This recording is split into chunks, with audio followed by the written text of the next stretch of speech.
Present indefinite tense के interrogative sentence को हम देखते हैं। सबसे पहले हम देखेंगे प्रेजेंट इंडेफिनिट टेंस की पहचान हमें याद होनी चाहिए। हिंदी वाक्य के अंत में ता है, ती है, ते है, ताहूं इत्यादि शब्द आते हैं। ये प्रेजेंट इंडेफिनिट टेंस की पहचान है। अब इंटरोगेटिव सेंटेंस में हम देखेंगे कि अंत में पहचान तो यही लगेगी इंटरोगेटिव सेंटेंस में, प्रश्नवाचक वाक्यों में, लेकिन उसमें क्या प्रश्न पूछे जाएंगे। तो हम एक एग्जाम्पल देख लेते हैं। जैसे मान लीजिए क्या वह रोजाना पढ़ता है, तो आप देखते हैं इसमें ता है लगा हुआ है, साथ में प्रश्न पूछ रहा है। या वह रोजाना कहाँ जाता है, ता है लगा हुआ है और इसे प्रश्न पूछ रहा है। यानी ये इंटरोगेटिव सेंटेंस हो गया प्रेजेंट इंडेफिनिट टेंस का।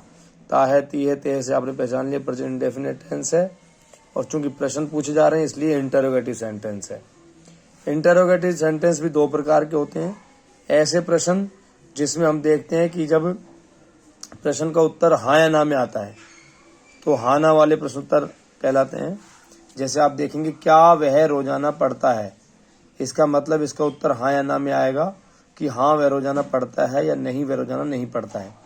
इसी प्रकार क्या मैं हिंदी विषय पढ़ता हूँ, तो उत्तर भी हाँ या ना में आएगा। यानी शुरू में क्या लगेगा, ये हाँ या ना शुरू होते हैं, हाँ या ना में आते हैं, इसका आंसर आता है, और क्या से शुरू होते हैं और इनमें हेल्पिंग वर्ब लगाई जाती है। दूसरे प्रकार के प्रश्न वह हैं जिनमें उत्तर विस्तार में आता है और WH वर्ड शुरू होते हैं। इसके बारे में आगे पढ़ेंगे। जैसे वह रोजाना कहाँ जाता है, इसका उत्तर विस्तार से आ रहा है, WH वर्ड वेयर लग रहा है। वह कौन सी फिल्म देखता है, ये इसमें विस्तार से उत्तर दिया जा रहा है। ये दूसरे प्रकार के, इनके बारे में बाद पढ़ेंगे। अभी हम केवल पढ़ रहे हैं हाना वाले। जब कोई हाना वाले प्रश्न आएंगे उनको कैसे बनाएंगे, तो आप देखिए सबसे पहले जब प्रश्नों का उत्तर हाँ या ना में आएगा तो ऐसे प्रश्नों को अंग्रेजी में बनाने के कुछ नियम है। सबसे पहले आपको जो वाक्य देता है तो आपका काम क्या है, उसमें सब्जेक्ट ऑब्जेक्ट वर्ब छांटना। जब सब्जेक्ट आपको आई, वी, यू, दे या बहुवचन संज्ञा मिले तो आप क्या करेंगे, तो आप जो सूत्र लगाएंगे उसमें आप हमेशा सहायक क्रिया डू लगाएंगे। आई, वी, यू, दे बहुवचन आएगा, डू लगाएंगे, लेकिन सहायक क्रिया डू का स्थान बदल जाएगा। नेगेटिव सेंटेंस में हमने इसको सब्जेक्ट के बाद डू नोट लगाया था, यहाँ हम सब्जेक्ट से पहले डू ले लेते हैं। देखिए सब्जेक्ट से पहले डू ले लेते हैं तो एक फॉर्मूला बनाया जाता है, do plus subject plus verb की first form plus object plus प्रश्नवाचक चिन्ह। यानी इसमें वर्ब की फर्स्ट फॉर्म लगती है, डू पहले आता है और अंत में प्रश्नवाचक चिन्ह लगता है। इस प्रकार आप देख रहे हैं डू सब्जेक्ट प्लस वर्ब की first form plus object plus प्रश्नवाचक चिन्ह। ये हो गया क्या मैं तुम्हें पढ़ाता हूँ। तो आप देखेंगे इसमें सबसे पहले छांटिए सब्जेक्ट ऑब्जेक्ट वर्ब। मैं सब्जेक्ट है, यू ऑब्जेक्ट है और पढ़ाना टीच है। आप सब्जेक्ट ऑब्जेक्ट वर्ब छांट लेंगे। अब सूत्र ये रहा, do plus subject plus verb की फर्स्ट फॉर्म प्लस ऑब्जेक्ट। इसके अकॉर्डिंग हम इस वाक्य को बनाएंगे। तो हम पन्ना पलट के देखते हैं। तो देखिए सबसे पहले डू, डू के बाद सब्जेक्ट आई था, इसके बाद वर्ब की फर्स्ट फॉर्म टीच और object you. I, do, I, teach, you. इसके बाद क्या वे दौड़ते हैं, आप इसमें देखेंगे सब्जेक्ट दे है, ऑब्जेक्ट इसमें है नहीं, और वर्ब की फर्स्ट फॉर्म रन। तो इसी सूत्र में लगाएंगे, सबसे पहले डू लगाएंगे, डू के बाद सब्जेक्ट दे आएगा, वर्ब की फर्स्ट फॉर्म रन आएगी, क्योंकि ऑब्जेक्ट है नहीं, छोड़ देंगे। क्या राम और श्याम आपस में लड़ते हैं, तो इसमें आप देखेंगे सबसे पहले सब्जेक्ट ऑब्जेक्ट वर्ब छांटिए। पहले आपने देखा ते है लास्ट में और प्रश्नवाचक वाक्य है, आपने पहचान लिया कि ये प्रेजेंट इंडेफिनिट टेंस का इंटरोगेटिव सेंटेंस है। फिर आपने देखा हाँ ना वाला है, क्या राम और श्याम आपस में लड़ते हैं। उत्तर देखें आप, हाँ या ना में आएगा।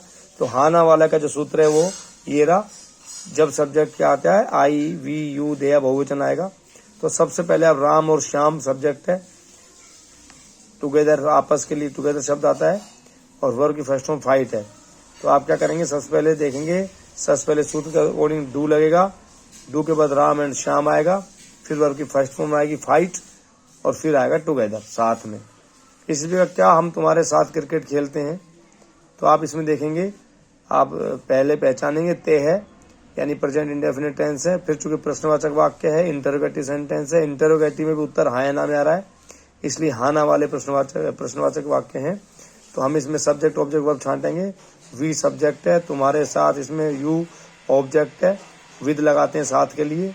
क्रिकेट, इसमें क्रिकेट दूसरा ऑब्जेक्ट है, और खेलना इसमें वर्ब है प्ले। तो दो जब ऑब्जेक्ट होते हैं तो जो सीधा ही संबंध होता है, जो एक्शन की जाती है, वो डायरेक्ट ऑब्जेक्ट कहलाता है। क्रिकेट यहाँ डायरेक्ट ऑब्जेक्ट है, और जो दूसरा है वो यू इनडायरेक्ट ऑब्जेक्ट है, जिसके साथ क्रिया हो रही है बाद में आएगा। और जो क्रिया हो रही है जो सीधी संबंधित है वो क्रिकेट संबंधित है, यानी डायरेक्ट ऑब्जेक्ट इनडायरेक्ट ऑब्जेक्ट। तो पहले डायरेक्ट ऑब्जेक्ट आएगा, बाद में इनडायरेक्ट ऑब्जेक्ट आएगा, ये ध्यान रखें। तो सबसे पहले डू लगाएंगे, वी के लिए डू लगता है। उसके बाद सब्जेक्ट आएगा वी, फिर प्ले वर्ब की फर्स्ट फॉर्म, उसके बाद पहले आएगा डायरेक्ट ऑब्जेक्ट यानी कि क्रिकेट, उसके बाद सेकंड ऑब्जेक्ट जो इनडायरेक्ट ऑब्जेक्ट है वो आएगा विद यू बाद में, यानी do we play cricket with you, इस प्रकार बनेंगे, ना कि do we play you with you cricket, ऐसे नहीं आएगा। तो क्रिकेट पहले आएगा, यू बाद में आएगा, डायरेक्ट ऑब्जेक्ट पहले आएगा, इनडायरेक्ट ऑब्जेक्ट बाद में आएगा। इस प्रकार हम देखते हैं कि जब subject I we you they या बहुवचन आए तो उसके लिए हम do plus subject plus verb की first form plus object plus प्रश्नवाचक चिन्ह लगाते हैं। इस प्रकार प्रेजेंट इंडेफिनिट टेंस के इंटरोगेटिव सेंटेंस के हाना वाले जो वाक्य हैं वो बनाए जाते हैं।